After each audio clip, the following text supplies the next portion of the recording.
ಗೆಳೆಯರೇ, ನಾನು ರಂಗಸ್ವಾಮಿ ಎನ್ನುವ ಪ್ರಾಥಮಿಕ ಶಾಲಾ ಶಿಕ್ಷಕ. ನಾನು ಇದೇ ಗ್ರಾಮದಲ್ಲಿ ಶಿಕ್ಷಕನಾಗಿ ಕೆಲಸವನ್ನು ಮಾಡಿದ್ದೇನೆ. ನನಗೆ ಬಹಳ ವಿಶೇಷ, ಈ ಒಂದು ನಾಯಕನಹಳ್ಳಿ ಗ್ರಾಮ ನಮ್ಮ ಕ್ಯಾರ್ಪೇಟೆ ತಾಲೂಕು ಸಂತೆಬಾಚಲಿ ಹೋಗ್ಲಿಕ್ಕೆ ಸೇರುತ್ತೆ. ಮಂಡ್ಯ ಜಿಲ್ಲೆಯ ಒಂದು ಗಡಿ ಗ್ರಾಮಗಳಲ್ಲಿ ಇದು ಕೂಡ ಒಂದಾಗಿದೆ.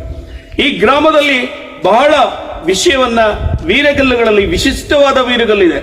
ಒಂದೇ ಈ ಗ್ರಾಮದಲ್ಲಿ 4 ಹುಲಿಯ ಜೊತೆ ಹೋರಾಡಿ ಮಾಡಿದ ವೀರಗಲ್ಲುಗಳು ನಮಗೆ ಸಿಗ್ತಾ ಇದ್ದಾವೆ. ಬಹುಶಃ ಇದು ಕರ್ನಾಟಕದಲ್ಲಿ ಬಹಳ ಅಪರೂಪವಾದ ಒಂದು ಸ್ಥಳ ಅನ್ನೋದ್ರಲ್ಲಿ 2 ಮಾತಿಲ್ಲ ಗೆಳೆಯರೆ. ಇಲ್ಲಿ ಆ ವೀರಗಲ್ಲುಗಳ ಬಗ್ಗೆ ಒಂದೊಂದನ್ನು ನಾವು ಒಂದೊಂದು ಸಣ್ಣದಾಗಿ ನಾವು ನೋಡ್ತಾ ಹೋಗೋಣ. ಸೂಕ್ಷ್ಮತೆಯನ್ನ, ನನಗೆ ಗೊತ್ತಿರುವಷ್ಟು ಸೂಕ್ಷ್ಮತೆಯನ್ನ ನಾನು ತಿಳಿಸ್ಕೊಡಕ್ಕೆ ಪ್ರಯತ್ನ ಪಡ್ತೇನೆ. ಇನ್ನೂ ಇದರ ಗೊತ್ತಿರುವ ವಿಚಾರಗಳಿದ್ರೆ ಮುಂದಿನ ನಿಮ್ಮ ಕಾಮೆಂಟ್ಗಳಲ್ಲಿ ಹಾಕಿ.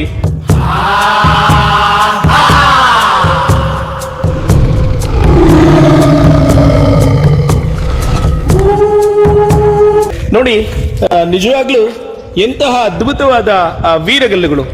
ಇಲ್ಲಿ ಹುಲಿಯ ಜೊತೆ ಹೋರಾಡಿ ಮಡಿದಿರ್ತಕ್ಕಂಥ ಒಬ್ಬ ವೀರನ ಮೊದಲನೆಯ ಪಟ್ಟಿಕೆಯಲ್ಲಿದೆ. ನಂತರ ಅವನನ್ನ ದೈವತ್ವಕ್ಕೆ ಏರಿಸಿರ್ತಕ್ಕಂಥದ್ದು, ಮೇಲುಗಡೆ ದೈವತ್ವಕ್ಕೆ ಕಳಿಸಿರ್ತಕ್ಕಂಥದ್ದು. ಸ್ವರ್ಗ ಕನ್ಯೆಯರು ದೈವತ್ವಕ್ಕೆ ಎತ್ಕೊಂಡು ಹೋಗ್ಬೇಕಾದ್ರೆ ನೋಡಿ ಯಾವ ರೀತಿಯ ಒಂದು ತೊಟ್ಟಿಲ ರೀತಿಯಲ್ಲಿ ಅವರನ್ನ ದೈವತ್ವಕ್ಕೆ ಎತ್ಕೊಂಡು ಹೋಗೋ ಚಿತ್ರಣ ಇದೆ. ಅದ್ಭುತವಾದ ಒಂದು ಹುಲಿಯ ಚಿತ್ರಣವನ್ನು ಮಾಡಿದ್ದಾರೆ. ಬಹುಶಃ ಇದು 10-11ನೇ ಶತಮಾನ ಅಥವಾ ಹೊಯ್ಸಳರ ಕಾಲಘಟ್ಟ ಪ್ರಾರಂಭದಲ್ಲಿ ಬರ್ತಕ್ಕಂತಹದ್ದು ಅನ್ನೋದ್ರಲ್ಲಿ 2 ಮಾತಿಲ್ಲ. ಹಾಗೆ ಮತ್ತೊಂದು ವೀರಗಲ್ಲು, ಇಲ್ಲಿ ಒಬ್ಬ ಮಹಾನ್ ಸಾಮಂತ ಹೋರಾಟ ಮಾಡಿರುವ ಚಿತ್ರಣ ಕಾಣುತ್ತೆ. ಸುಮಾರು 4 ಕುದುರೆಗಳಿಂದ ಹೋರಾಟ ಒಂದು ಕಡೆ ಬಲಭಾಗದಲ್ಲಿ ಇದ್ರೆ, ಎಡಭಾಗದಲ್ಲಿ ಬಿಲ್ಲು ಬಾಣವನ್ನು ಬಿಡ್ತಕ್ಕಂತಹ ಒಂದು ಚಿತ್ರಣ ನಮ್ಗೆ ಇಲ್ಲಿ ಕಾಣುತ್ತೆ. ಇಲ್ಲೂ ಕೂಡ ವೀರ ಮಡಿದಿರ್ತಕ್ಕಂಥದ್ದು.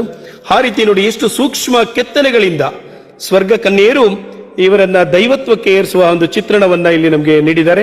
ಇಲ್ಲಿ ಒಂದು ಶಾಸನವೂ ಕೂಡ ಇದೆ, ಬಹಳಷ್ಟು ತ್ರುಟಿತವಾಗಿದೆ. ಕೇವಲ 3 ಲೈನ್ ಇದೆ, ಇನ್ನು ಬಾಕಿ ಎಲ್ಲವೂ ಕೂಡ ಅದು ನಾಶವಾಗಿದೆ. ಮೇಲ್ಗಡೆ ಅಷ್ಟೇ ಅದ್ಭುತವಾದ ಒಂದು ಚಿತ್ರಣವೂ ಕೂಡ ನಮಗೆ ಸಿಗುತ್ತೆ.